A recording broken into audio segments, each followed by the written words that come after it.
अस्सलामुअलैकुम education academy YouTube channel पर खुशामदीद। इंशाअल्लाह एक्सरसाइज 3.1 को मुकम्मल करेंगे और इसमें तमाम क्वेश्चंस के तमाम पार्ट्स मुकम्मल करूँगा। हर क्वेश्चन की जो भी टाइम ड्यूरेशन बनेगी जैसे ही वक्त मिलेगा डिस्क्रिप्शन को अपडेट कर दूँगा, वहाँ देखना। तो आपको जो पार्ट भी चाहिए होगा वीडियो जंप करके वहाँ तक पहुँच जाएगी। ठीक है, इसको बाकायदा शुरू करते हैं। अच्छा, इसमें third, fourth, mean and continued proportions का कॉन्सेप्ट है, उसको देख के तो फिर जो है हम दोबारा इस एक्सरसाइज को सॉल्व करते हैं। थोड़ा सा समझना आपके लिए ज़रूरी भी है और अच्छा भी रहेगा, आपको ग्रिप फील होगी इस पूरी एक्सरसाइज पे। वैसे तो बहुत इजी है अगर ना भी समझाऊँ, लेकिन अगर आप समझना चाहते हैं तो आप इस वीडियो का थोड़ा सा पार्ट है इसको देखें। इसमें third, fourth, mean, continued proportion, first, second proportion, काफ़ी सारे कॉन्सेप्ट में डिटेल में डिस्कस करता हूँ 5-10 मिनट में। फिर उसके बाद इस एक्सरसाइज को बाकायदा शुरू करते हैं। आ जाए। हाँ जी, आपके सामने अब मौजूद है first, second, third, fourth and mean proportions की हेडिंग। इसमें मैंने कुछ लिखा हुआ, आप देखें, बहुत इजी है। If a b c d यानी कोई भी नंबर्स है, कोई भी क्वांटिटीज़ हैं, are in proportion, then we can write it as ये वाली फॉर्म तो अब आप आदी हो चुके हैं ना कि ए रेशो बी, फिर प्रोपोर्शन का साइन सी रेशो डी, यानी दो रेशोज़ के दरमियान जब इक्वालिटी आती है, इसको हम डिवाइड की फॉर्म में कैसे लिखेंगे। यही फॉर्म है, इसको हमने इस फॉर्म में लिख दिया तो ये क्या बन जाएगा, A divided by B equal to C divided by D. यही ए बाई बी जो है वो ए रेशो बी की फॉर्म में था, यानी ये दोनों एक ही चीज़ की दो शक्लें हैं। ठीक है, तो यानी कि आपने प्रोपोर्शंस को सिंपल फॉर्म में जब देखा है तो वो इस तरह से देखा था स्टैंडर्ड फॉर्म में, फिर हमने इसको डिवाइड फॉर्म में कन्वर्ट किया था, वो कुछ ऐसा था। अब अगली स्लाइड को दिखाता हूँ आपको। अच्छा, अब ये देखें, ए बी सी डी जो आप पिछले पेज पर देख के आए हैं उसमें जो पहला होगा ए, इसको हम कहेंगे फर्स्ट प्रोपोर्शन, यानी जैसे 1 2 3 हम स्टार्ट करते हैं लेफ़्ट टू राइट, तो ए क्या हो जाएगा, फर्स्ट प्रोपोर्शन, बी हो जाएगा सेकंड प्रोपोर्शन, सी हो जाएगा थर्ड प्रोपोर्शन, डी हो जाएगा फोर्थ प्रोपोर्शन। यानी एक आम सेंस जो बनता है इस रेशो को, इस प्रोपोर्शन को देखने के बाद हम कह सकते हैं पहला ये है, दूसरा ये, तीसरा ये और फोर्थ ये है। ठीक हो गया, यानी एक सादा सा कॉन्सेप्ट है जो एक आम बच्चा भी आराम से समझ सकता है। ठीक हो गया, ये आपको बात समझ आ गई कि मैं इसको ए को फर्स्ट प्रोपोर्शन, बी को सेकंड, इसको थर्ड और इसको फोर्थ कह सकता हूँ। यहाँ तक आपका माइंड बिल्कुल इसको एक्सेप्ट करेगा। अब मज़ीद मैं आपको ये बताना चाहता हूँ कि आपने first proportion, second, third, fourth देख लिया तो फिर ये मीन किधर से आ गया, यानी मीन प्रोपोर्शन जो है वो कहाँ पे है, तो उसके लिए आप यहाँ पे आ जाएं। अच्छा, अब आप चूँकि थोड़े से तैयार हो चुके हैं मेरी बातों को समझने के लिए, इसमें यह है कि हाँ, फर्स्ट प्रोपोर्शन, सेकंड प्रोपोर्शन सिर्फ समझने की हद तक आपको डिस्कस करवाया जाएगा, बताया जाएगा।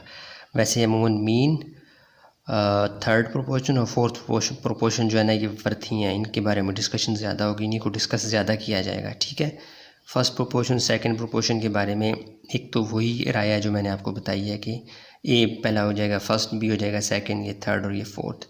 लेकिन कुछ मैथमेटिशियंस इसको सही नहीं समझते, वो कहते हैं कि A divided by B is equal to C divided by D, ये पूरा फर्स्ट प्रोपोर्शन है और ये पूरा क्या है जी, सेकंड प्रोपोर्शन, ऐसा वो बोलते हैं। लेकिन मुझे आपको समझाने के लिए ये बात ज़्यादा सूटेबल लगी है कि हम इसको फर्स्ट प्रोपोर्शन कह दें, इसको सेकंड, थर्ड और फोर्थ।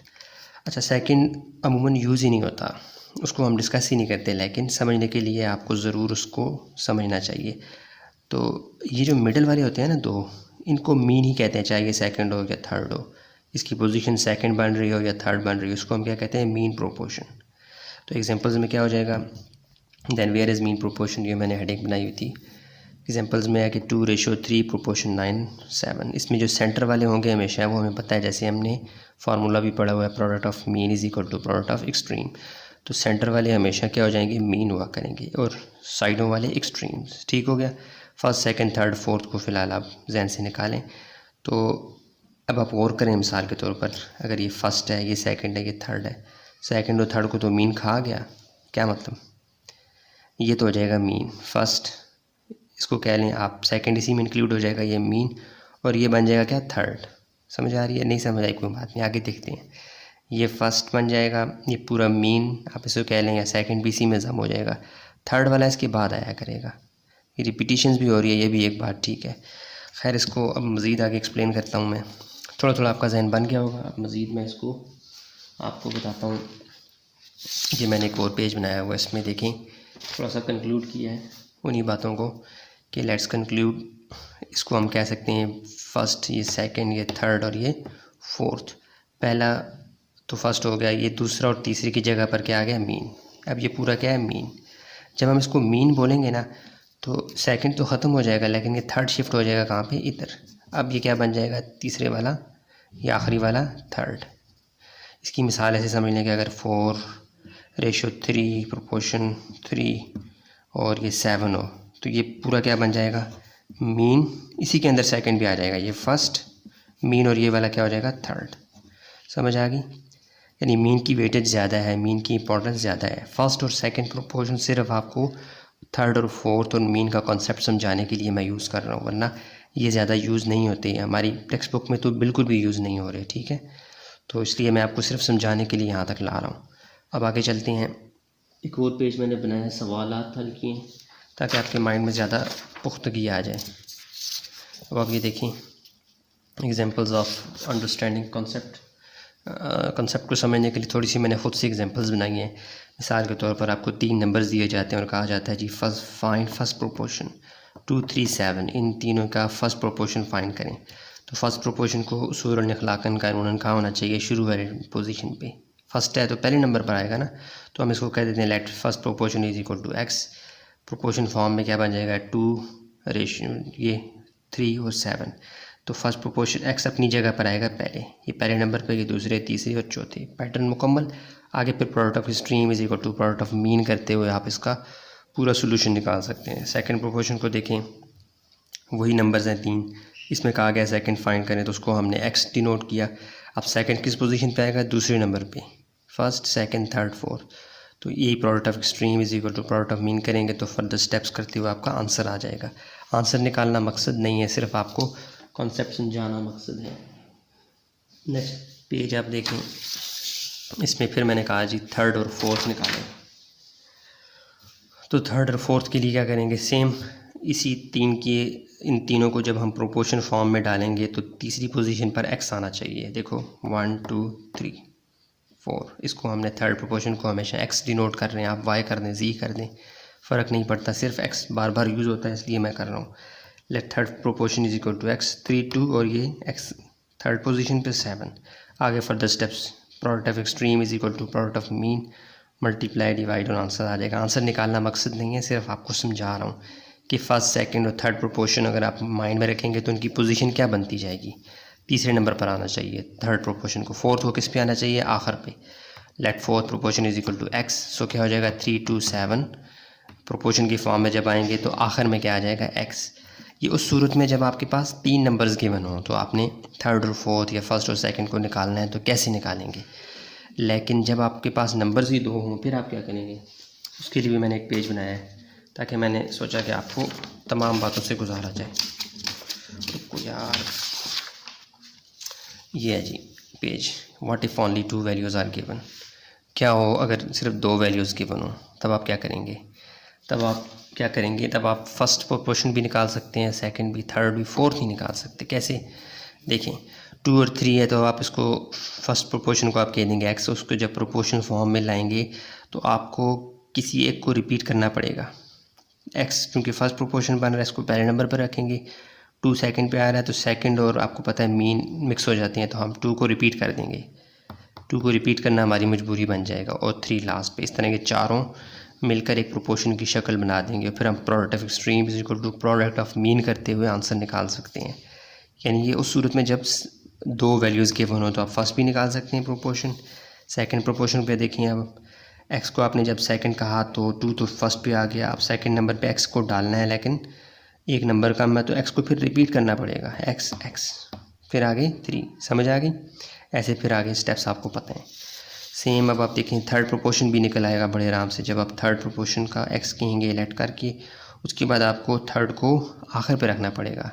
ये देखो ये नंबर्स 3, 3 रिपीट हो रहे हैं, तो एक ही नंबर फर्स्ट, इसको पूरे को आप सेकंड समझ लें और ये क्या है थर्ड। तो थर्ड पोजीशन पे आएगा, लेकिन 4 की तादाद मुकम्मल करनी है तो आप 3 को क्या करेंगे, रिपीट, 2, 3, 3 और एक्स। समझ आ गई। फोर्थ प्रोपोर्शनल बताया फाइंड नहीं होगा क्योंकि उसमें आपको तीसरा तो चाहिए। रिपीट करने के बावजूद भी आपके पास फोर्थ प्रोपोर्शन नहीं आएगा। कैसे, जब 2 नंबर गिवन होंगे let fourth proportion is equal to x. चलें आप 3 को रिपीट कर दें, 2, 3, 3, लेकिन ये देखें, ये 3 तो एक ही नेचर के हैं ना, नंबर 3 है ये ये भी 3 है, ये भी 3 है, नंबर तो एक ही रिप्रेजेंट हो रहा है। तो ये बन जाएगा फर्स्ट, आप कह सकते हैं ये सेकंड है, और यही मीन भी है। लिखा जा रहा नहीं है यार, लेकिन ये पोजीशन जो है कि थर्ड की बन रही है, ना कि फोर्थ की। फोर्थ इसमें नहीं हो सकता, पॉसिबल ही नहीं है। फोर्थ के लिए हमें लाजमी तौर पे तीसरी क्वांटिटी या तीसरा नंबर भी चाहिए। तो जब आपके पास दो वैल्यूज़ होंगी तो आप फर्स्ट प्रोपोर्शन, सेकंड, थर्ड या मीन भी फाइंड कर सकते हैं, लेकिन फोर्थ प्रोपोर्शन आप फाइंड नहीं कर सकते। ठीक हो गया। अब आगे चलते हैं। थोड़ा सा मैंने रुक कर एक एडिंग बनाई है, थोड़ा लिखा है कुछ। वो ये है कि मुख्तसर ये कि in short first second proportions are just for gripping the concept. First और सेकंड प्रोपोर्शन का जो वर्ड्स हैं, जो कॉन्सेप्ट है, वो आपको जस्ट मीन, थर्ड और फोर्थ प्रोपोर्शंस के कॉन्सेप्ट को समझने के लिए यूज़ होती हैं। ऐसा जिस तरह के क्वेश्चंस आपको नहीं मिलेंगे कि फ़र्स्ट प्रोपोर्शन फाइंड करो, सेकंड फाइंड करो। आपको मिलेगा थर्ड प्रोपोर्शन फाइंड करो, फोर्थ फाइंड करो, मीन फाइंड करो। ठीक है। फर्स्ट और सेकंड वाला जो कॉन्सेप्ट है वो सिर्फ समझने के लिए है। फर्स्ट और सेकंड प्रोपोर्शन के कॉन्सेप्ट में थोड़ा सा इख्तलाफ भी है। जैसे मैंने कहा था कि A/B प्रोपोर्शन C/D, इसको फर्स्ट, सेकंड, थर्ड और फोर्थ बोलेंगे, यहाँ तक तो बात ठीक है।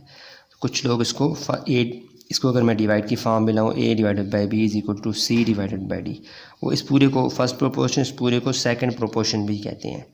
लेकिन वो एक एडवांस टॉपिक आ जाएगा। हम इस बात को साइड पे करते हुए इसको फर्स्ट समझेंगे, इसको सेकंड, इसको थर्ड और इसको फोर्थ। फिर जब हम इन दोनों को मीन कहेंगे तो ये सेकंड इसी में आ जाएगा, सेकंड और थर्ड, फर्स्ट, सेकंड, और ये जो बनेगा ये थर्ड बन जाएगा।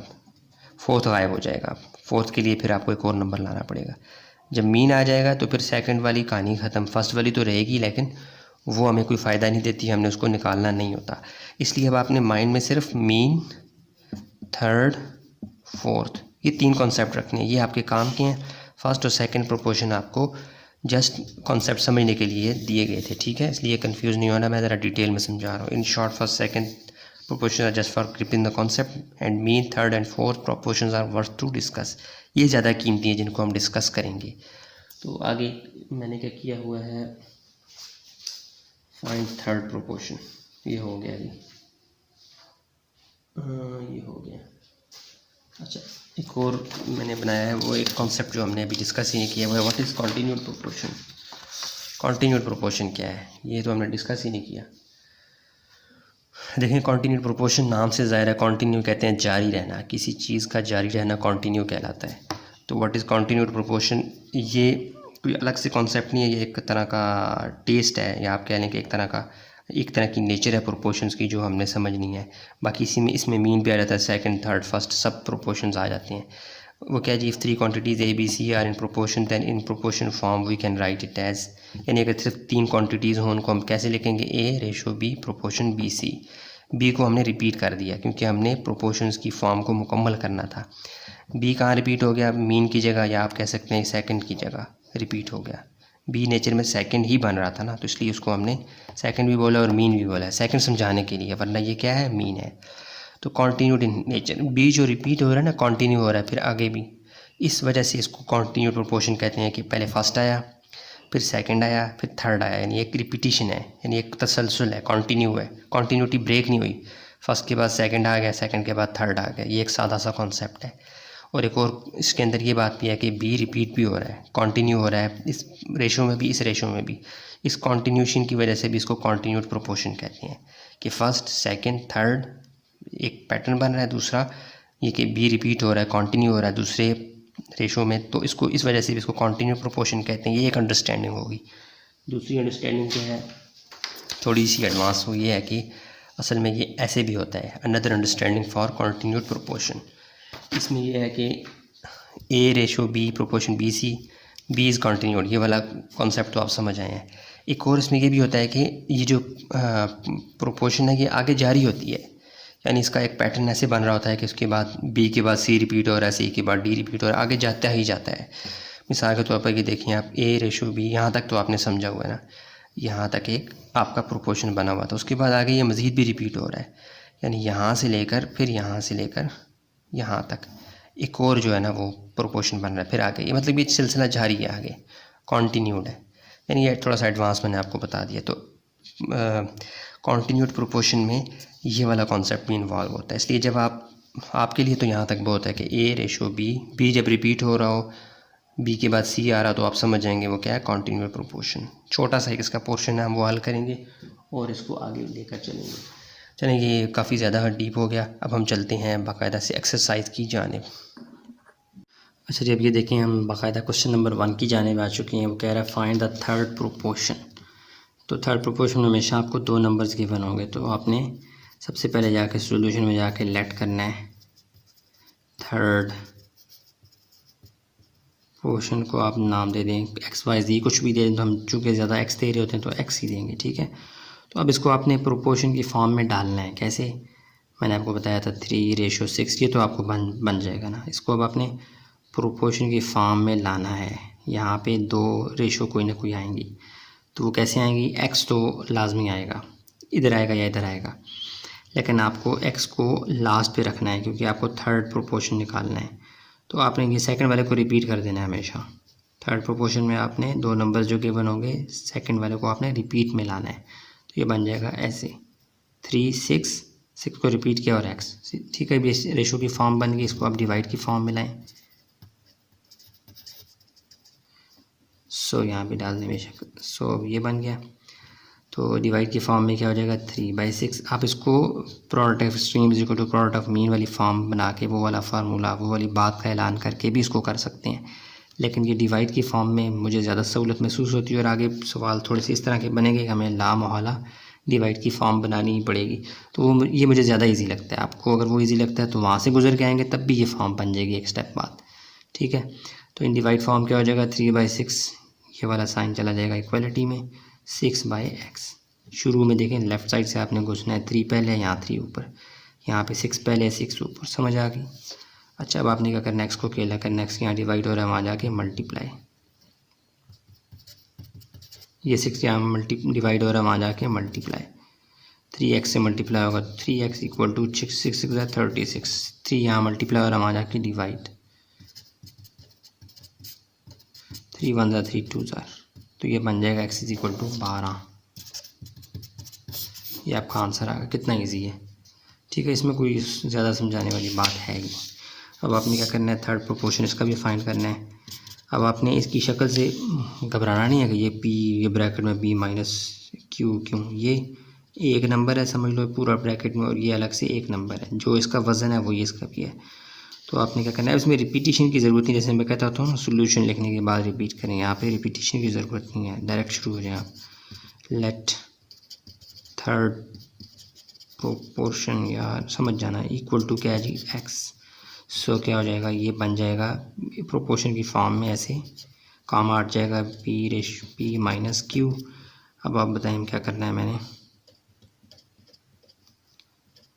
यहाँ पे मैं क्या लिखूँगा, x वाला थर्ड है तो ये आखिर में ही लिखेंगे हम, इसको रिपीट कर देंगे सेकंड वाले को, p minus q. Product of extreme is equal to product of mean, वो भी कर सकते हैं, डिवाइड की फॉर्म में डायरेक्टली वो भी कर सकते हैं। चलो उसको कर देते हैं as product of mean is equal to product of extreme. P.O.M से मुराद क्या है, product of mean is equal to product of extreme. तो मीन क्या है, ये सेंटर वाले मल्टीप्लाई हो जाएंगे, ये मैंने खुद जानबूझ के इससे कर दिया, और ये वाला x से p माइनस क्यू, इसको हम दो देखें 2 मल्टीपल 2, इसको हम लिख सकते हैं 2 की पावर 2, समझ आ गई। तो इस तरह p माइनस क्यू, यहाँ भी 1 है, यहाँ भी 1 है, बेसिस सेम पावर ऐड हो जाएंगे, ये बन जाएगा p minus q 1 + 1 2 equal to px। यहाँ p डिवाइड मल्टीप्लाई हो रहा है, वहाँ जाके क्या हो जाएगा डिवाइड, नहीं सॉरी यहाँ मल्टीप्लाई हो रहा है, वहाँ जाके हाँ डिवाइड ही होगा, ठीक है। तो p minus q whole square divided by p equal to x। ये आपका आंसर आ चुका है, लेकिन मैं बुक में देख रहा था उसने इस p को ऊपर ले आया है, तो ये p की पावर यहाँ पे कुछ भी नहीं है, तो मतलब 1 है। ये 1 जब p जब ऊपर जाएगा तो इसकी जो 1 पावर है वो पॉजिटिव से नेगेटिव में चली जाएगी, ये बन जाएगा p -1 और p minus q whole square equal to x। सीधा करके लिखें, यानी x यहाँ पे आ जाएगा, x is equal to p -1 और p माइनस क्यू का होल स्क्वायर। ये आपका आंसर है। बुक को मुझे याद पड़ता है ये वाला आंसर है यार ये। तो वैसे ये यहाँ तक भी आपका आंसर बिल्कुल ठीक होगा। समझ आ गई। ये सारा सवाल आपकी नज़रों में आ चुका है, पूरा पेज भी आपकी नज़र में आ जाता है ये, ठीक है। बहुत इजी है ये। अब देखते हैं नेक्स्ट क्वेश्चन। हाँ जी, क्वेश्चन नंबर 1 का थर्ड पार्ट है, इजी है। इसमें भी आपको थर्ड प्रोपोर्शन को फाइंड करना है। ये पूरा एक नंबर समझ लो, ये पूरा एक नंबर समझ लो। तो लेट करके हम थर्ड प्रोपोर्शन को हम क्या कहेंगे, ये क्या है जी, एक्स। तो ये वाले दोनों नंबर्स को हम जब प्रोपोर्शन की फॉर्म में डालेंगे तो क्या बन जाएंगे, ऐसे ब्रैकेट्स का इस्तेमाल कर लें, पी प्लस क्यू, रेशो का sign p square minus Q square, और ये वाले दोनों साइन, और उसके बाद यहाँ पे भी कुछ आएगा, नहीं यहाँ पे कुछ नहीं आएगा, यहाँ लास्ट में तो एक्स पी आएगा। इस वाले को, सेकंड वाले को हमने रिपीट करना होता है। क्या बन जाएगा, P square minus Q square. ठीक हो गया, जगह कम पड़ गई है। तो अब आप इसको इन डिवाइड फॉर्म कर लें। ये डिवाइड फॉर्म में क्या आ जाएगा, ये पहले वाला ऊपर, दूसरे वाला नीचे, ये वाला साइन इक्वालिटी में बदल जाएगा, ये वाला ऊपर, ये वाला नीचे। इक्वालिटी के आर पार है, ऐसे ऊपर नीचे काट नहीं देना, समझ आई। इक्वालिटी के एक तरफ होते और मल्टीप्लाई हो रहे थे तब हम ऐसे ऊपर नीचे काटते हैं। अब ये इक्वालिटी ये समझ लो पुल के दूसरी तरफ है, ये पुल के इस तरफ है। तो आपने क्रॉस मल्टीप्लिकेशन करना है, एक्स यहाँ डिवाइड हो रहा है वहाँ जाके मल्टीप्लाई, यहाँ पे डिवाइड हो रहा है वहाँ जाके मल्टीप्लाई कर लें। एक्स को जब बुला लेंगे बन जाएगा पी प्लस क्यू, और यहाँ पे एक्स मल्टीप्लाई हो रहा है, ब्रैकेट का मतलब भी मल्टीप्लाई ही होता है, equal to p square minus Q square, दोनों को ब्रैकेट्स में कर दें ताकि मिक्स ना हो। और ब्रैकेट का एक मतलब ये भी होता है कि ये आपस में मल्टीप्लाई हो रहे हैं। अच्छा जी, ये p प्लस क्यू यहाँ मल्टीप्लाई हो रहा है वहाँ जाके डिवाइड,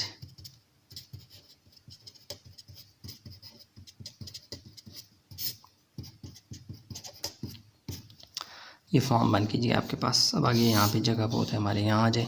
अब आप देखें, किसी भी नंबर का स्क्वायर, किसी भी शय का स्क्वायर माइनस दूसरी शय का स्क्वायर, ये फार्मूला बन रहा है। यहाँ पे आप लिखते हैं बेशक as a square minus b square किसके बराबर होता है, ए प्लस बी और ए माइनस बी।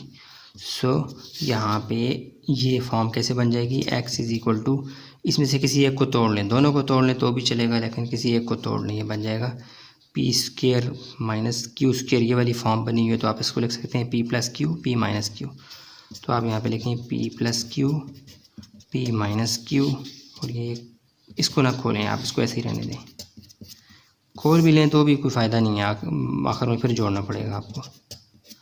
देखिए पी प्लस क्यू आपस में क्या हो गए, कट के ना।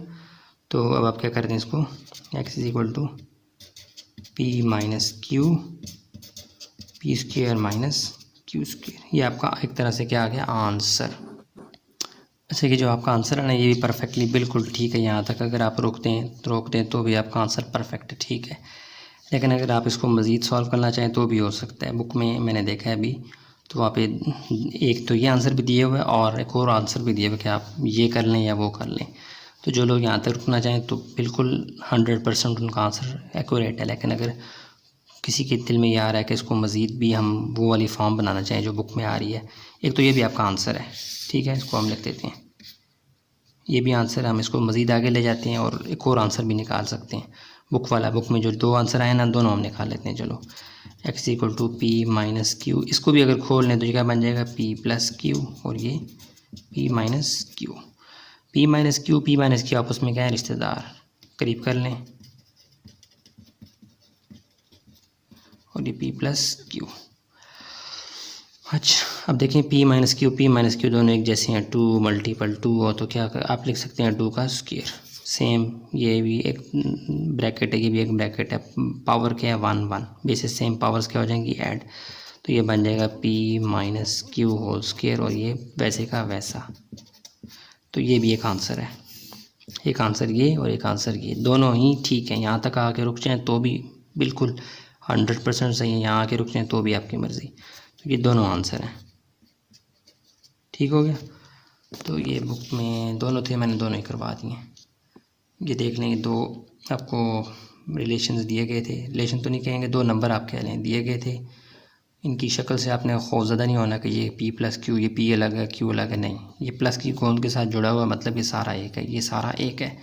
इसको आपने एक ही ट्रीट करना है। आपने थर्ड प्रोपोर्शन फाइंड करनी थी, उसको आपने लिख दिया एक्स, और उसके बाद आपने उसको प्रोपोर्शन की फॉर्म में डाला इनको लेके। इसमें सेकंड वाला हमेशा रिपीट होगा, थर्ड प्रोपोर्शन फाइंड करने में ये वाला सेकंड वाला हमेशा रिपीट होगा। आपने रिपीट कर दिया इसको और एक्स को लास्ट पे लिखा, डिवाइड की फॉर्म में लाया। उसके बाद आपने क्या किया, इनको क्रॉस मल्टीप्लिकेशन किया। उसके बाद आपने ये ए स्क्वायर माइनस बी स्क्वायर वाला फार्मूला खोला। यहाँ पे दोनों पे खोलना चाहिए था, आपने एक जगह खोला। ऐसे करने से ऊपर नीचे कट के बिल्कुल सीधा सीधा हो गया। यहाँ तक आंसर आपका बिल्कुल एक्यूरेट था, लेकिन अगर आप इसको मज़ीद खोलें तो पी माइनस क्यू आपस में मिल गए और उन्होंने पावर बना ली, और जो बच गया वो पी प्लस क्यू। वो आपका एक ही आंसर भी ठीक है और ये आंसर भी ठीक है, दोनों में से जो आपको पसंद हो। तो ये सवाल पूरा आपकी स्क्रीन में भी आ गया, ठीक है। अब चलते हैं क्वेश्चन नंबर 2 की जानिब। अच्छा जी, क्वेश्चन नंबर 2 का पार्ट 2 है अब आपके सामने, पार्ट 1 सॉरी। तो इसको हल कर लेते हैं। कैसे हल करेंगे, ये बहुत इजी है। सॉल्यूशन में जाना है आपने, ठीक है। अब आपने क्या करना है, फोर्थ प्रोपोर्शन को फाइंड करना है।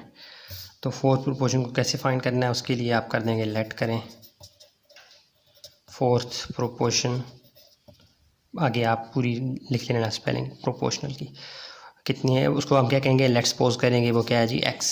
वाई कर लें, जी कर लें, आपकी मर्ज़ी है, लेकिन मैं एक्स करता आ रहा हूँ इसलिए एक्स ही करूँगा। अब आपने क्या करना है, लेट करके इसको जब फोर्थ प्रोपोर्शन कहा तो इसका नंबर कहाँ बनता है, सबसे आखिर में। ये 1 2 3 और फोर्थ प्रोपोर्शन आखिर में आएगा। तो आप इन तीनों नंबर्स को प्रोपोर्शन की फॉर्म में ले आएँ तो ये क्या बन जाएगा। सो ये प्रोपोर्शन की फॉर्म में आएंगे तो 8 फिर 10 और ये आखिर में क्या आ जाएगा एक्स, फर्स्ट सेकंड थर्ड और ये फोर्थ प्रोपोर्शन। अब आपकी मर्ज़ी है इसको डिवाइड की फॉर्म में ला के करें या आप करें एज प्रोडक्ट ऑफ एक्सट्रीम या mean is equal to product of mean. Product of mean is equal to this one, या उल्टा कर लें, आगे पीछे कर लें, फ़र्क नहीं पड़ता इक्वलिटी की वजह से। आप इसको मीन को पहले लिखते हैं, एक्सट्रीम को बाद में चल जाता है। तो एक्सट्रीम क्या है जी 8 और एक्स, एक्सट्रीम मल्टीप्लाई हो रहे हैं इक्वल टू मीन मल्टीप्लाई हो रहे हैं। एक्सट्रीम क्या है पहला और आखिरी, मीन क्या है 9 और 10। ये बन जाएगा 8x इक्वल टू 9 10 90। x के साथ 8 अकेला है, यहाँ पे मल्टीप्लाई हो रहा है, वहाँ जाके क्या हो जाएगा डिवाइड, सॉरी यार ये 8 है। अब इसको काट लें आप किसी छोटे नंबर से, ये 2 के टेबल से काट लें, बड़े आराम से कट जाएगा। 2 4 8, 2 5 नहीं 2 4 8, 2 4 8 यहाँ पर भी होगा, 1 जाके 10 से मिल जाएगा, 10 बन जाएगा। 2 5 10, तो 45/4 मज़ीद आगे नहीं कटता, तो एक्स आपके पास क्या आ गया 45/4। यानी आपका जो फोर्थ प्रोपोर्शन है वो क्या होगा 45/4, ठीक है। इजी है बहुत। हमारे पास 3 नंबर्स थे, हमें फोर्थ प्रोपोर्शन फाइंड करना था। हमने फोर्थ प्रोपोर्शन को लेट किया, वो क्या है एक्स है। फिर हमने इन तीनों नंबर्स को प्रोपोर्शनल की फॉर्म में ढाला बाकायदा, और फिर मीन और एक्सट्रीम को मल्टीप्लाई करवा दिया फार्मूले के तहत। तो मल्टीप्लाई डिवाइड के आंसर क्या आ गया, यहाँ पे 2 के टेबल से काटा 45/4। तो ये वाला क्वेश्चन हल हो चुका है, जगह काफ़ी खाली पड़ी है। लेकिन अब हम दूसरे पेज पे जाते हैं, वो मैंने बना के पहले ही रखा हुआ है। वैसे मुझे अफसोस है मेरा पेज ज़ाया हो गया थोड़ा सा, कोई बात नहीं, फिर यूज़ कर लेंगे।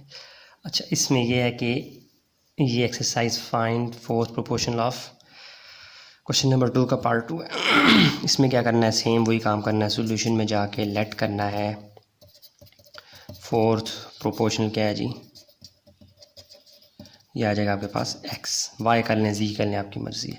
तो ये वाली अब तीनों जो टर्म्स है, अब आपने इससे कंफ्यूज नहीं होना ये दरम्यान में प्लस क्यों है, ये क्यू है, ये पी अलग है, पी अलग है, ऐसे नहीं करना आपने। इस कामे को आपने दीवार मानना, ये पूरा एक है, ये पूरा बी है, ये है सी, ए बी सी। प्लस को आपने कंफ्यूज नहीं करना अपने आप को, ये पूरी की पूरी एक टर्म है, पूरा ये समझ लो ए की जगह ये है, बी की जगह ये पूरा ये है, और सी की जगह ये पूरा है, ठीक है। तो आपने इसको रेशो की फॉर्म में लाएंगे, प्रोपोर्शन की फॉर्म में लाएंगे, तो क्या हो जाएगा पी ये वाला, फिर ये डबल रेशो और ये पी माइनस क्यू, और सबसे आखिर में क्या आएगा एक्स। समझ आ गई, क्योंकि फोर्थ प्रोपोर्शन की जो पोजीशन है वो कहाँ पे बनती है, सबसे लास्ट पे। तो हमारे पास 3 नंबर्स हैं, 3 क्वांटिटीज़ हैं, हम उनको आराम से एडजस्ट कर सकते हैं, तरतीब से लिख सकते हैं। अब आपने करना है एज मर्ज़ी है, इसको डिवाइड की फॉर्म में लाएँ, या product of extreme is equal to product of mean, या product of mean is equal to product of extreme. मैं शॉर्ट करता हूँ, आप पूरा पूरा भी लिख सकते हैं, P for product, O for of, और M for mean. Product of mean is equal to product of extreme. तो क्या हो जाएगा, प्रोडक्ट ऑफ मीन वो 2 हैं, ये सेंटर वाले सॉरी ये, और प्रोडक्ट ऑफ एक्सट्रीम क्या है वो भी 2 हैं, मल्टीप्लाई करवाने लिखें। मीन कौन कौन से हैं, ये दो, P plus Q, P minus Q, और एक्सट्रीम क्या है जी, पी और क्यू।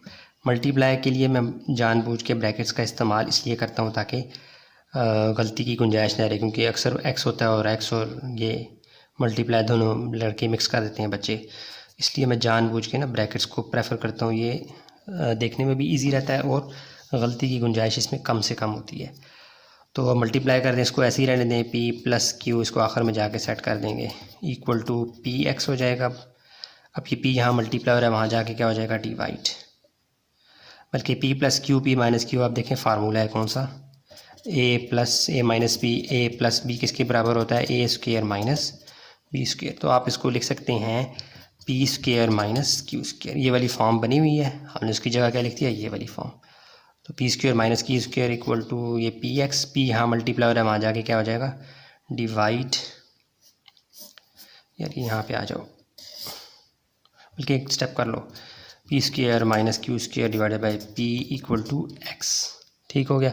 अब यहाँ पे पी, वैसे उसूल इखलाकन आपका आंसर आ चुका है, लेकिन बुक में मैंने देखा आंसर कुछ और है, इसको ऊपर ले गया है वो, तो ये +1 है, तो यहाँ पे कुछ भी नहीं है, तो पावर क्या होगी, हमेशा +1 होती है, जो दिखती नहीं है, तो इसको आप ऊपर ले जाएंगे तो ये क्या बन जाएगा, p-1 और ब्रैकेट में P square minus Q square equal to X, या इसको सीधा करके लिखें, क्या बन जाएगा, x equal to P inverse और P square minus Q square. ये आपका क्या है जी, आंसर, बुक में ये वाला आंसर है। वैसे यहाँ तक भी आंसर आपका बिल्कुल एकदम परफेक्ट है।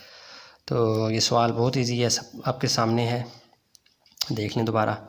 ये सवाल था, इसमें फोर्थ प्रोपोर्शन फाइंड करना था, उसको हमने x कहा, फिर हमने इसको प्रोपोर्शन की फॉर्म में डाला, तो जो कि बहुत आसानी से एडजस्ट हो गया। फोर्थ प्रोपोर्शन हमेशा लास्ट में आता है, 1 2 3 4, और फिर इसको वही वाला product of mean is equal to product of extreme वाला फार्मूला लगा के मल्टीप्लाई डिवाइड किया, तो आंसर ये आ चुका था। लेकिन बुक में इस पी को ऊपर ले गया था, ऊपर ले जाने से इसकी पावर +1 क्या बन गई, -1, सीधा करके लिखा, ये आंसर आ गया। ठीक है, फार्मूला कौन सा यूज़ हुआ यहाँ पे, ये वाला, ठीक है, ये रफ वर्क है इसका, ये इसके लिए है, यानी यहाँ पे जो हमने काम किया था उसके लिए मैंने साइड पे किया था। तो पेज 1 ये है, पेज 2 यहाँ पे आके ख़त्म हो जाता है आंसर पे।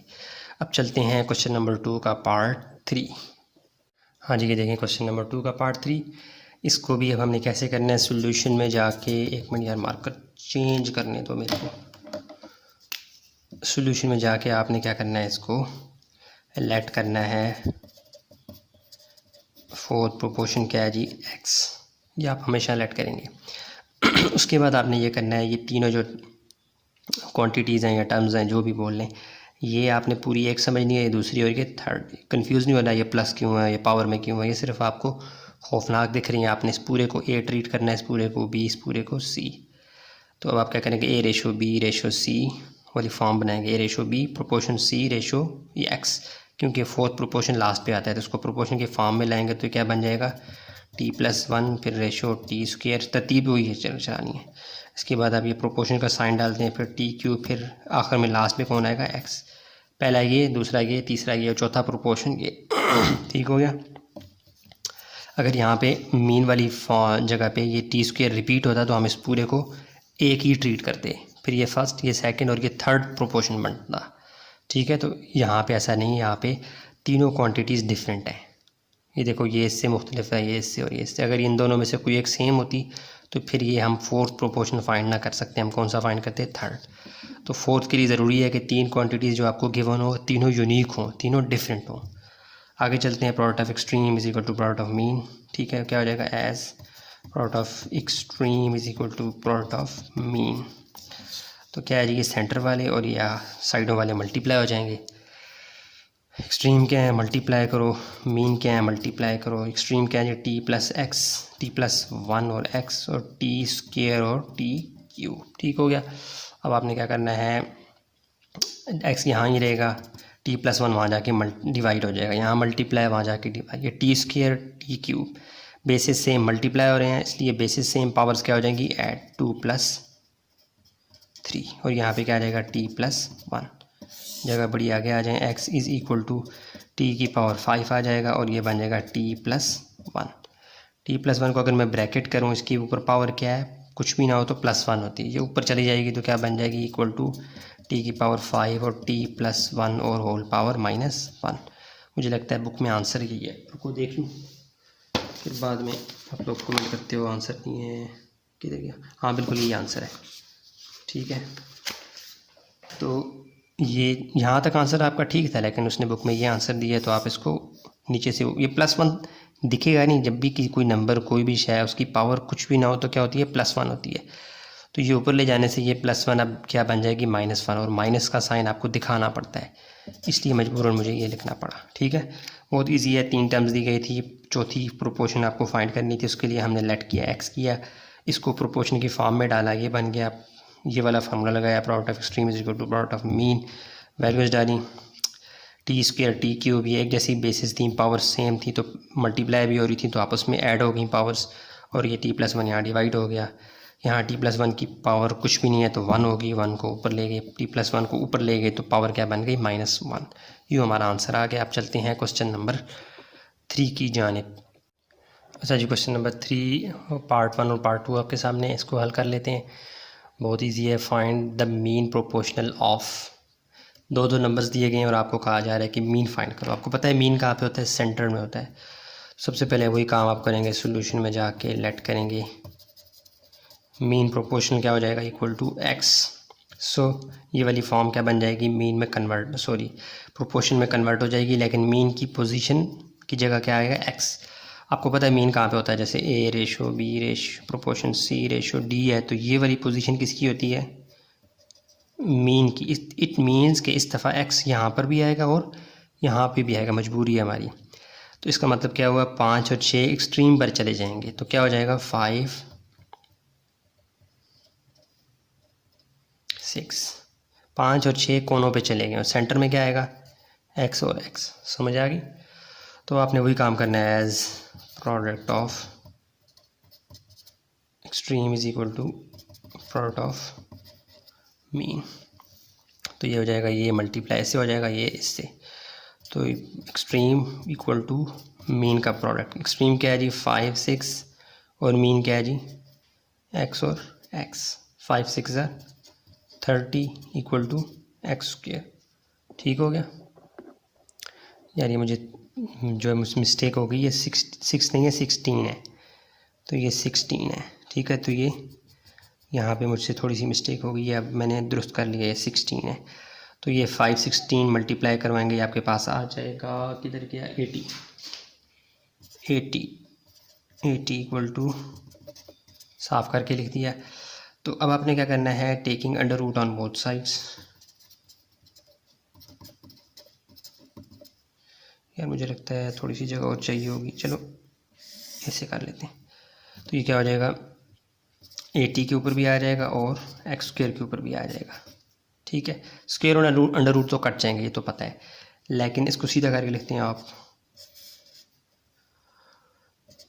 x² अंडर रूट, और ये 80 स्क्वायर अंडर रूट से कट के x आ गया, इक्वल टू, अब 80 किसी नंबर का स्क्वायर नहीं है, ताकि हम इसको बाहर ले आते पूरा अगर 16 होता हम 4 का स्क्वायर बना के बाहर ले आते, या कोई और नंबर होता, 4 होता 2 का स्क्वायर बना के ले आते, 25 होता 5 का स्क्वायर, यानी परफेक्ट स्क्वायर किसी का नहीं है, लेकिन कुछ ना कुछ पोर्शन इसका बाहर आ सकता है। कैसे, अगर हम इसका एलसीएम ले लें, ये देखो मैंने किया हुआ है। अब आपने साइड पे ये वाला करना है रफ वर्क में, मेरे पास जगह नहीं है, मैं नहीं कर रहा, आपने करना है। 80 को अगर हम 2 से शुरू करें टेबल से, तो यह बड़े आराम से काटता रहेगा 10 तक, 5 पे जाके 2 5 10 जब होगा, फिर 5 आएगा मैदान में। इसका मतलब हम 80 की जगह 2 मल्टीपल 2 मल्टीपल 2 मल्टीपल 2 5 लिख सकते हैं। देखें क्या आ जाएगा, 2 मल्टीपल 2 मल्टीपल 2 मल्टीपल 2 5। इसको हम मज़ीद करें तो ये आ जाएगा 2 मल्टीपल 2 4 4 2 8 16 मल्टीपल 5। वही आ गया यार, क्या हो गया, पागल हूँ मैं भी। 16 मल्टीपल 5 80 होता है, वही आ गया चलो कोई नहीं, इक्वल टू, दोनों को अंडर रूट अलग दे दो, इसको भी अलग दे दो। ये किसका स्क्वायर है, 4 का स्क्वायर है, स्क्वायर अंडर रूट से कट जाएगा, x इक्वल टू, अब आपने क्या करना है, 4 अंडर रूट 5, 4 चिपक जाएगा अंडर रूट 5 से जाके, लेकिन आपको पता है कि स्क्वायर से जब भी अंडर रूट के नीचे से जब भी स्क्वायर की वजह से वो जो शय होती है, वो जो क्वांटिटी होती है, जब वो बाहर आती है तो लाजमी तौर पे प्लस और माइनस आते हैं। एक्स स्क्वायर को भी हम जब बाहर लाए थे हम प्लस माइनस नहीं लाए, तो इसका भी कसर और इसकी भी कसर हमने निकालनी है, तो हमें यहाँ पे लाजमी प्लस और माइनस डालना है। अंडर रूट स्क्वायर की वजह से जब बाहर आता है प्लस और माइनस क्यों आते हैं, ये मैंने 9th की क्लासेस में बहुत एक्सप्लेन किया हुआ है, अलग से वीडियो भी कोशिश करता हूँ डाल दूँगा। बहरहाल अपनी आदत बनानी है, जब भी आप स्क्वायर और अंडर रूट को काट के आंसर लाएंगे तो उसके परफेक्ट आंसर के लिए आपको प्लस और माइनस दोनों डालने होंगे। ठीक हो गया। तो यहाँ पे हमने एक्स को जब निकाला तो उसके साथ प्लस और माइनस नहीं डाले, लेकिन उसके आंसर के साथ हमें लाजमी डालना होगा। ठीक है, क्योंकि इक्वलिटी की वजह से एक्स एक दफ़ा +4√5 और एक दफ़ा -4√5 है, तो यहाँ पे प्लस माइनस डालने से एक्स की कसर भी निकल गई, इसलिए आपका परफेक्ट आंसर क्या आ गया, x = +-4√5। ठीक हो गया। दोबारा बताता हूँ, 5 6 लिखा था गलती से, 1 भूल गया था, ये दोबारा डाला है। 5 16 लेट किया मीन x को, और मीन हमेशा कहाँ पे आता है, सेंटर में, इसलिए x की जगह सेंटर में बनाई और रिपीटिशन करनी पड़ी मुझे, क्योंकि 2 क्वांटिटीज़ थी। ठीक है, रिपीटिशन करनी पड़ी, x और x दोनों जगह पे लिखा, मीन की पोजीशन बनती ही इन 2 जगह पर है, तो 5 और 16 एक्सट्रीम पोजीशन पर चले गए। Product of extreme is equal to product of mean वाला फार्मूला लगाया, पहले और आखिरी को मल्टीप्लाई करवाया, सेंटर वालों को भी मल्टीप्लाई करवाया, मीन को, यानी स्क्वायर बन गया और ये 80 बन गया। टेकिंग अंडर रूट लिया, ये आ गया, इसको सीधा करके लिखा, ये आ गया, स्क्वायर अंडर रूट से कट गया x, 80 के फिर पीसेस बना लिए, फाइंड कर लिया हमने एलसीएम से 2 2 2 2 5, 2 2 मल्टीप्लाई किया, 16 आ गया, 16 5 वापस वही सवाल वाली फॉर्म भी बन रही है, लेकिन क्या हो गया, अच्छा अब 16 को 4 का स्क्वायर बना के बाहर लाया, तो चूँकि स्क्वायर अंडर रूट से जब कटता है तो प्लस और माइनस परफेक्ट आंसर के लिए लाजमी तौर पे आते हैं, तो ये भी साथ लिखा और यूँ हमारा आंसर आ गया। अब आगे चलते हैं, 15 और 30 को देख लेते हैं। इसको भी जाके सॉल्यूशन में जाएंगे और हम करेंगे, लेट करेंगे मीन प्रोपोर्शनल, क्या आ जाएगा x, सो ये चला जाएगा प्रोपोर्शनल फॉर्म में। कैसे, मीन आपको पता है सेंटर में आता है, पहले बताया है, सेंटर पे जो 2 नंबर्स होते हैं प्रोपोर्शनल में, ये मीन की पोजीशन है, तो यहाँ पे आपको लाजमी तौर पे क्या लाना पड़ेगा, x, तो 15 सॉरी ये आ गया 30, पहले ये दोनों नंबर तो आखिर में चले जाएंगे, पहला और आखिरी, सेंटर में क्या आ जाएंगे, मीन की पोजीशन है, वहाँ पे x आ जाएंगे, तो फिर आप करेंगे as product of mean is equal to product of extreme, extreme यहाँ लिख दो, मीन यहाँ लिख दो, बात एक ही है, इक्वलिटी की वजह से आप इसको अदरी बदरी कर सकते हैं, ये इससे मल्टीप्लाई होगा और ये इससे, मीन यहाँ मल्टीप्लाई हो गया, एक्सट्रीम यहाँ पे, मीन क्या है जी x, एक्सट्रीम क्या है जी 15 और 30, x से मल्टीप्लाई होगा, x² आ जाएगा 15, 30 आ जाएगा 450। अब स्क्वायर को ख़त्म करने के लिए taking under root on both sides, तो स्क्वायर यहाँ पे अंडर रूट और यहाँ पे भी क्या आ जाएगा 450, अंडर रूट 450, स्क्वायर तो अंडर रूट से कट जाएगा, x आ गया। अब 450 किसी भी नंबर का परफेक्ट स्क्वायर नहीं है कि हम उस नंबर का स्क्वायर लें और बाहर लें, लेकिन इसको एलसीएम से इसके पीसेस चेक करते हैं, उनमें कुछ ना कुछ पोर्शन इसका बाहर आ जाएगा। कैसे, ये मैंने किया हुआ है, आपने यहाँ पे रफ वर्क पे करना है, यहाँ लाइन डाल के, यहाँ लाइन डालनी है और साथ में ये आपने रफ वर्क करना है, मैंने पहले ही कर लिया। 450 था, इसको मैंने 2 के टेबल से काटना शुरू किया, 2 2 4 और 2 5 से छोटा नंबर 4 था, तो 2 2 4, 1 बच गया, 1 0 से जाके ऐसे 10 बन गया, 1 + 0 नहीं करना, 10 के साथ 1 के साथ 0 मिलाना है, 10 बन जाएगा, 2 5 10, 225 अब 2 पे नहीं जाता था, फिर स्मेल आ गई 5 की वजह से 5 से जाएगा, 5 4 22 वहाँ चला गया, 5 5 5 25, फिर ये 9 से कटता है, फिर ये 3 से, तो ये 450 की जगह मैं लिख सकता हूँ ये 2 5 5 5 3 3, ठीक है, मैं लिखता हूँ 2 5 5 3 3, ये आ जाएगा 2 5 5, ये 3 भी 2 दफ़ा है, 5 भी 2 दफ़ा है, इसका मतलब है कि दोनों बाहर आ जाएंगे। कैसे, सबको अलग अलग दे दें, 5 × 5 या 5 स्क्वायर कर दें, 3 × 3 या 3 स्क्वायर कर दें, ये इससे कट जाएगा, ये इससे कट जाएगा, तो क्या आ जाएगा इक्वल टू 5 × 3, या जगह ख़त्म हो गई, तो ये क्या आ जाएगा x = 5 3 15, चूँकि ये दोनों अंडर रूट से बाहर आए, अंडर रूट से स्क्वायर की वजह से अंडर रूट से बाहर आए, तो इनके साथ प्लस माइनस लाजमी लगेगा, 5 3 क्या आ जाएगा 15 +-15, तो इसको यहाँ लिखने के बजाय मैं कहाँ लिखूँगा, शुरू में +-15 और अंडर रूट 2, ठीक हो गया, ये हमारा क्या है जी आंसर। ठीक है ना, 5 3 15 आता है और चूँकि अंडर रूट से बाहर हैं तो प्लस माइनस लाजमी लिखना होता है परफेक्ट आंसर के लिए, वो मैंने उठा के यहाँ पे लिख दिया प्लस माइनस 15 अंडर रूट 2। जब भी अंडर रूट से स्क्वायर की वजह से कोई भी नंबर कोई भी शय बाहर आएगी तो आपने प्लस माइनस लाजमी लिखना होता है। क्यों? क्योंकि इसके लिए मैंने नाइन्थ में काफ़ी एक्सप्लेनेशन दी है, अलग से एक वीडियो भी डाल दूँगा, आपने आदत बना लेनी है। स्क्वायर अंडर रूट से बाहर आया तो इसका प्लस माइनस भी हमने नहीं डाला था तो उसका असर भी यहाँ पे आ गया। अब इधर प्लस माइनस, यहाँ प्लस माइनस डालने की ज़रूरत नहीं है। ठीक है, तो एक तरफ आ गया बहुत है, ये हमारा आंसर है। दोबारा देख लेते हैं, ये दो नंबर्स थे, हमने मीन फाइंड करना था, हमने लेट किया मीन को x, तो x यहाँ सेंटर में रिपीट हो गया क्योंकि मीन की पोजीशन ये दोनों नंबर्स की बनती है, तो यहाँ पे x लिख दिया। फिर वो फार्मूला लगाया ई product of mean product of extreme वाला, वैल्यूज़ डाली, स्क्वायर की वजह से अंडर रूट लाया। 450 तो बाहर नहीं आ रहा था, उसके पीसेस फाइंड कर लिए। रफ वर्क में यहाँ पे आपने करना है ये वाले 2 और 5 और फिर 3 से कट किया पूरा वो जो इसके पीसेस थे उठा के यहाँ पे डाले। 2 5 5 3 3 यहाँ पे 5 स्क्वायर बन के बाहर आ गया, 3 स्क्वायर बन के बाहर आ गया। अंडर रूट सबके ऊपर है तो इसका मतलब है सबका हक है, सब अपना अपना हक ले सकते हैं। तो 2 के ऊपर अलग कर लिया, इनके ऊपर अलग, इसके ऊपर अलग। स्क्वायर की वजह से ये बाहर आ गया, अंडर रूट से कट के बाहर आ गया। अंडर रूट से बाहर आए थे स्क्वायर की वजह से तो इनके साथ प्लस माइनस लाजमी आता है, इसलिए मैंने 5 3 15 प्लस माइनस 15 को शुरू में लिख दिया। बात एक ही है, यहाँ भी मल्टीप्लाई हो रहा है, यहाँ भी मल्टीप्लाई हो रहा है, तो यूँ हमारा आंसर कंप्लीट है। क्वेश्चन नंबर 3 के पार्ट 1 और पार्ट 2 दोनों आपके सामने है। अब देखते हैं, मेरा ख्याल इसका पार्ट 3 भी है। हाँ जी, क्वेश्चन नंबर 3 का थर्ड पार्ट है, आखिरी है 3 का थर्ड पार्ट। इसको भी लेट करेंगे, मीन फाइंड करना है। मीन प्रोपोर्शन क्या आ जाएगा x, तो ये दोनों नंबर्स हैं, ये a समझ लेंगे क्या b। मीन हमेशा कहाँ पे होता है? सेंटर में। यहाँ ये मीन की जगह है, तो हमें जानबूझ के फिर क्या करना पड़ेगा, x को सेंटर में लाना पड़ेगा और रिपीट करना पड़ेगा, क्योंकि हमारे पास दो क्वांटिटीज़ हैं, एक ये और एक ये। इनको पहले, इसको पहले, उसको आखिर में लिखेंगे, तो ये बन जाएगा a square minus b square, और यहाँ पे आ जाएगा लास्ट वाला। सेंटर में क्या आएंगे? मीन पोजीशन पे x एक ही नेचर का है लेकिन रिपीट होगा, क्योंकि मीन पोजीशन सेंटर वाले दो पे लाई करती है। दो सेंटर वाली जो पोजीशंस हैं ये मीन के लिए ख़ास हैं।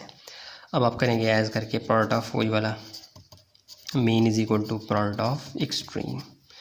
इक्वालिटी की वजह से आप प्रोडक्ट ऑफ एक्सट्रीम वहाँ भी लिख सकते हैं, यहाँ भी लिख सकते हैं, मर्जी है। ठीक है, अब आप करेंगे हो गया। अब मीन किधर है जी? मीन का मल्टीप्लाई और एक्सट्रीम का प्रोडक्ट।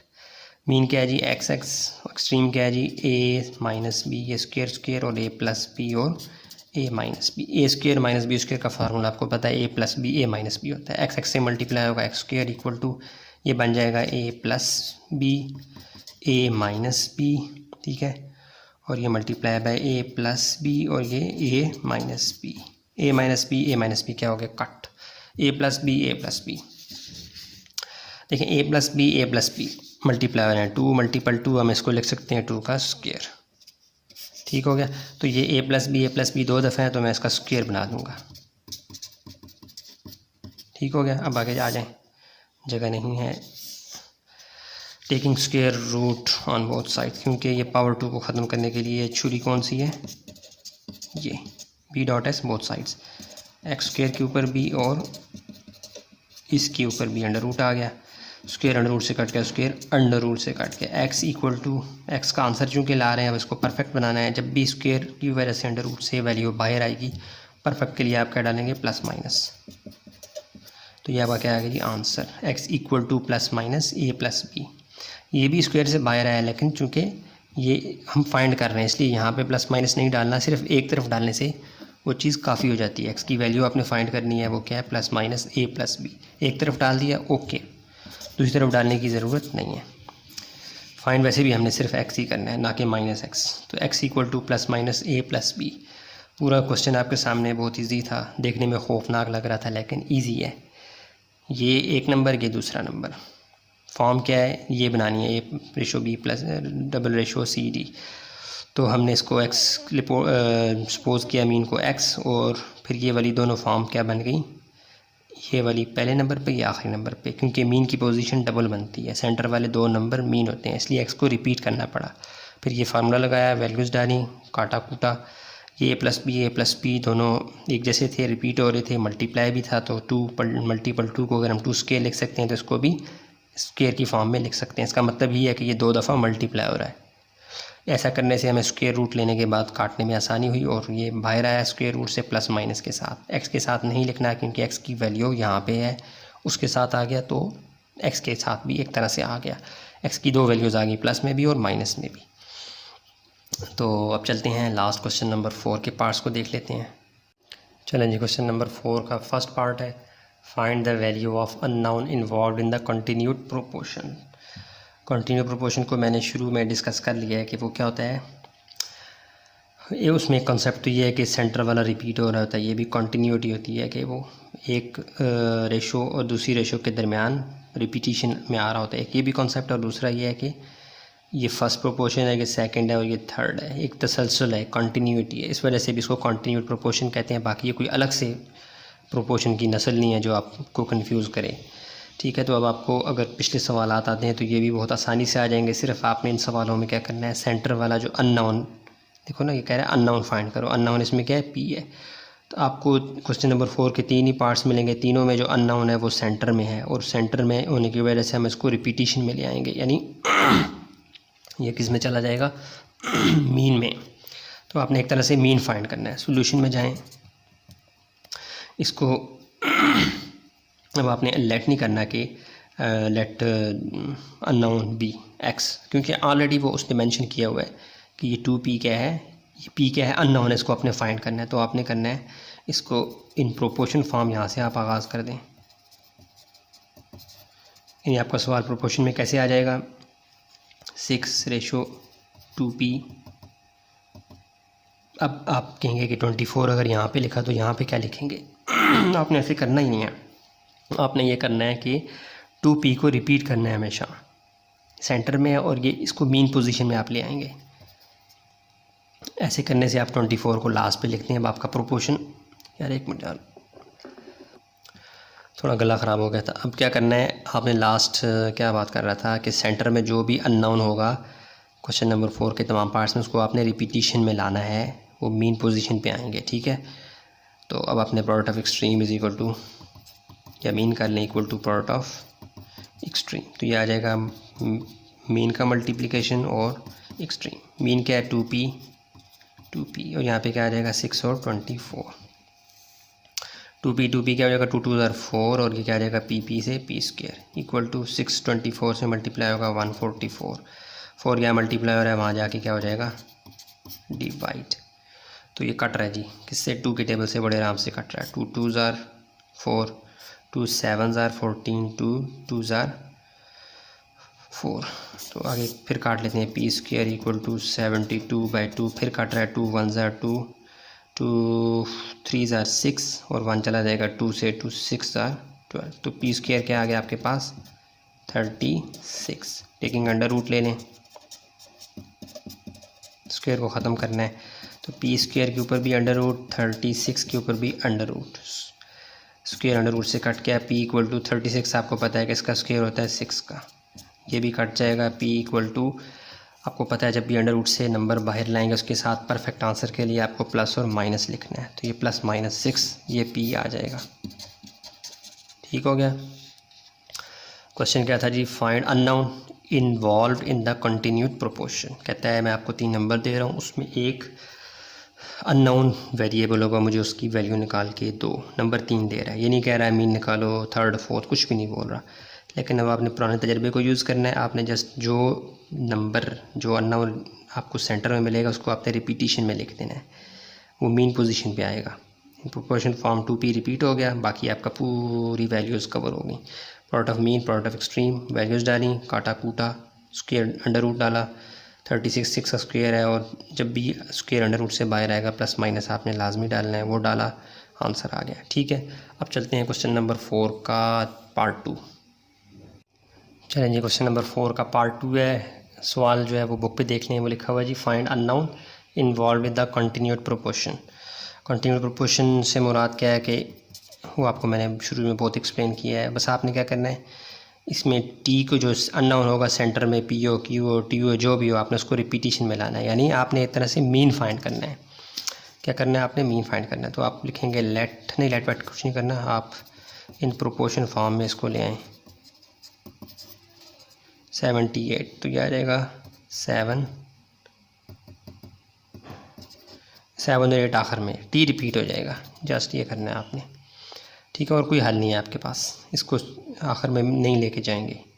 तो आखिर में लेके जाएंगे तो यहाँ पे क्या लिखेंगे, फिर 8 रिपीट करेंगे, नहीं, जो सेंटर वाला है उसी को आपने रिपीट करना है। और आपको देखेंगे अननोन आपको मिल ही सेंटर में रहा है। तो अब आप करेंगे product of mean equal to product of extreme, ये हम जानते हैं। कॉन्टिन्यूड प्रोपोर्शन को बहुत डिटेल में इस वीडियो के शुरू में बताया है, आप वो लाजमी देखें यार, ठीक है। तो ये बन जाएगा product of mean equal to product of extreme. Mean क्या है जी, टी एक ही दफ़ा था, लेकिन चूँकि हमने इसको मीन वाली पोजीशन पे रखा है, रिपीट कर दिया है। मीन पे दो नंबर्स की पोजीशन मीन कहलाती है, तो वहाँ पे हमने टी को रिपीट कर दिया। अच्छा, अब आ जाएगा 7 और 8, टी से t square equal to 56, under root ले आएँ, taking under root on both sides. यहाँ आ जाए, यहाँ जगह बड़ी है, तो यह आ जाएगा टी का square under root equal to 56 को अब आपने क्या करना है, मैंने पहले ही कर लिया है, आपने यहाँ पे साइड पे इसका एलसीएम ले लेना है, इसकी पीसेस, क्योंकि 56 किसी का परफेक्ट स्क्वायर नहीं है, बाहर नहीं आएगा, लेकिन कुछ हिस्सा हम इसका निकालने में कामयाब हो जाएंगे। वो क्या है, 56 2 के साथ। तो आपने ये इस तरह कर लेना है, 2 के साथ काटना है, फिर 7 के साथ। तो हम 56 की जगह लिख सकते हैं 2 2 2 7 लिखते हैं यार। ये कट गया तो क्या आ जाएगा, टी इक्वल टू 2 मल्टीपल 7। ये पेयर बन के स्क्वायर बन के बाहर आ जाएगा, ये नहीं आएगा। तो हम लिख देंगे इक्वल टू 2 का square multiples 2 7 14। T equal to, इसको भी अलग कर लें और इसको भी अलग कर लें, स्क्वायर अंडर रूट से कट जाएगा। जब भी अंडर रूट से बाहर शय आती है उसके साथ प्लस माइनस लाजमी आता है। 2 यहाँ कुछ भी नहीं है, तो 1 2 1 2 चिपक जाएगा 14। तो आपका आंसर क्या आ गया, +-2 अंडर रूट 14। ये साथ आपने लिखना है रफ वर्क में। अच्छा तासर पड़ता है जब आप स्टेप्स अपने साथ साथ मेंशन कर रहे होते हैं ना, तो एग्जामिनर को अच्छा इंप्रेशन जाता है, नंबर फिर वो अच्छे देता है। तो इस तरह आपसे क्वेश्चन नंबर 4 का पार्ट 2 भी हो गया। इन प्रोपोर्शन फॉर्म में इसको कन्वर्ट किया, टी को रिपीट कर दिया, चूँकि वो अननोन था, फाइंड करना था। Product of mean product of extreme वाला फार्मूला लगाया, आप पहले और आखिरी को, सेंटर वाले को और आखिर वालों को मल्टीप्लाई किया, 56 आ गया। टी का स्क्वायर अंडर रूट लेने की वजह से कट गया, 56 पूरा बाहर नहीं आ रहा था, कुछ पीसेस आ रहे थे, वो मैंने एलसीएम से फाइंड कर लिए, जो कि ये थे, वो उठा के यहाँ पे लिख दिए। 2 का स्क्वायर बन के बाहर आ रहा था, 2 का स्क्वायर बना लिया, इनको वापस जोड़ दिया, 14 को अलग, 36 को अलग, 36 स्क्वायर अंडर रूट से कट गया। जब भी परफेक्ट आंसर लाते हैं तो आपको प्लस माइनस अंडर रूट से बाहर निकालने के लिए नंबर के साथ लगाना पड़ता है, जो कि लगाया और ये हमारा आंसर आ गया। पूरा क्वेश्चन आपके सामने। अब देखते हैं लास्ट पार्ट। हाँ जी गाइस, लास्ट पार्ट है क्वेश्चन नंबर 4 का, इसको हल कर लेते हैं। तो मर की एक्सरसाइज कंप्लीट हो गई है। सॉल्यूशन में जाके इसको आपने क्या करना है, रिपीट कुछ नहीं करना, सीधा काम शुरू करें। P-1 यानी P जो अननोन है आपने वो फाइंड करना है। तो सेंटर वाले को आप रिपीट करेंगे, तभी आपके पास आंसर आ पाएगा। तो आप करें इन प्रोपोर्शन फॉर्म, यानी इन नंबर्स को आप प्रोपोर्शन फॉर्म में जब लाएंगे तो ये क्या बन जाएंगे, 6, ये पहले और 2 नंबर आखिर में चले गए, P-1 रिपीट में आएगा, तभी आपके पास आंसर आएगा। तो as product of mean equal to product of extreme, पहले और आखिरी को मल्टीप्लाई, मीन क्या है पहले और सेंटर वालों को मल्टीप्लाई, और एक्सट्रीम क्या है आप पहले और आखिरी को। मीन क्या है जी, P-1 और 6 और 7, ठीक हो गया। अच्छा, P-1 2 दफ़ा रिपीट हो रहे हैं, 2 मल्टीपल 2 को हम लिख सकते हैं 2 का स्क्वायर, तो इसी वजह से हम P-1 को लिख सकते हैं P-1 का whole square equal to 6 7 42। Under root को ख़त्म करना है, क्या आएगा मैदान में, स्क्वायर को ख़त्म करना है, क्या आएगा, under root on both sides. P-1 whole square, इसके ऊपर अंडर रूट आ गया, इसके ऊपर भी क्या आ गया 42, स्क्वायर अंडर रूट से कट गया। P-1 इक्वल टू 42 किसी भी नंबर का परफेक्ट स्क्वायर नहीं है। आप कहेंगे कोई ना कोई हिस्सा बाहर आ जाएगा एलसीएम लेके, तो वैसा भी नहीं होता। ये देखिए मैंने किया हुआ है, 2 से कटा, 3 से कटा 7, तो कोई भी नंबर रिपीट नहीं हो रहा, यानी स्क्वायर नहीं बना रहा, इसलिए इसका फ़ायदा नहीं है, इसको आप ना ही करें। इसलिए आप क्या करेंगे, ये बन जाएगा 42 का, फिर क्या आ जाएगा यार, बुक देख रहे थे मेरे पास, 42, फिर ये प्लस माइनस √42 आंसर आना चाहिए। एक मिनट, ओके, ये आ जाएगा प्लस माइनस, चूँकि ये 42 बाहर आ ही नहीं रहा, इसलिए हम इसको कहेंगे भाई तू अंदर ही रह, अगर तू कभी ज़िंदगी में बाहर आएगा तो तेरा इस्तकबाल कौन करेंगे, प्लस माइनस 40√42। ये आपका एक तरह का आंसर आया, नहीं आंसर नहीं आया, क्योंकि ये -1 यहाँ माइनस है, अब आ जाके क्या हो जाएगा प्लस। हमें सिर्फ पी फाइंड करना है। उसने क्वेश्चन में कहा है कि मुझे अननोन, यानी अननोन से मुराद का जो PABCD कुछ भी है वो फाइंड करके दो, तो अननोन P है ना कि 1, तो -1 वहाँ जाके क्या हो जाएगा +1, प्लस लिखने की ज़रूरत नहीं है, प्लस माइनस √42। ये एक तरह से आंसर आ चुका है, लेकिन बुक में मैंने देखा है पॉइंट्स में आंसर, इट मीन्स ये 42 को वो सॉल्व कर रहा है आगे। प्लस माइनस क्यों लिखा है कि जब भी हम अंडर रूट से कोई भी नंबर बाहर लाते हैं तो परफेक्ट आंसर के लिए प्लस माइनस लिखते हैं। अगरचे ये 42 बाहर नहीं आ सका है, लेकिन अगर ये कैलकुलेटर से पूछे तो ये बाहर आ सकता है। कैसे, डेसिमल में, पॉइंट में आंसर होगा लेकिन बाहर तो आएगा, इसलिए हमने उसके इस्तकबाल के लिए पहले क्या किया था। चलो इसको एक दफ़ा आप दोबारा देख लो।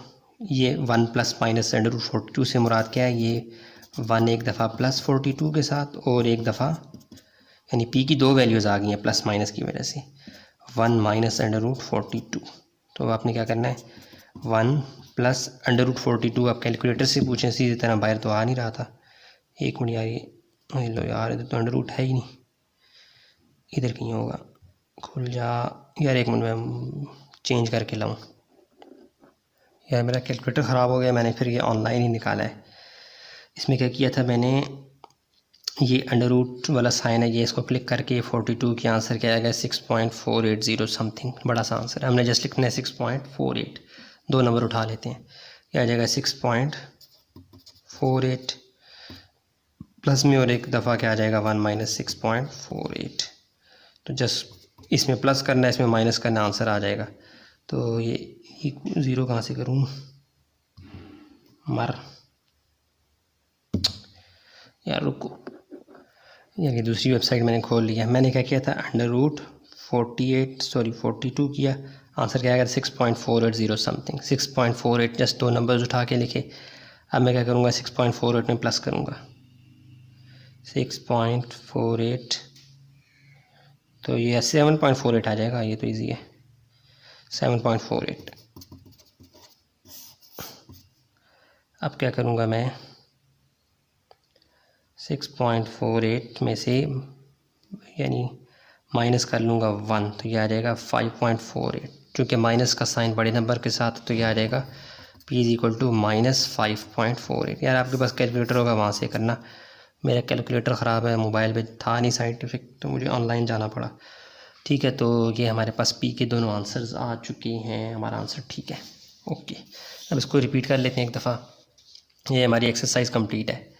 ये 3 क्वांटिटीज़ थी, इनको प्रोपोर्शन की फॉर्म में लाया, P-1 अननोन था, P इसको रिपीट किया, product of mean product of extreme लाया, दोनों को मल्टीप्लाई किया, स्क्वायर की वजह से P-1 दोनों दफ़ा मल्टीप्लाई हो रहे थे तो इसको स्क्वायर की फॉर्म में लिखा, अंडर रूट लिखा, दोनों तरफ अंडर रूट से स्क्वायर ख़त्म होना था इसलिए लिखा।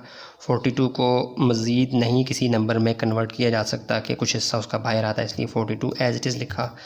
42 को बाहर कभी ना कभी आना था तो आगे प्लस और माइनस परफेक्ट आंसर के लिए लिखा, -1 को वहाँ लेके +1 बन गया, 1 की वजह से प्लस माइनस की वजह से ये 2 नंबर्स हैं, एक दफ़ा प्लस के साथ एक दफ़ा माइनस के साथ।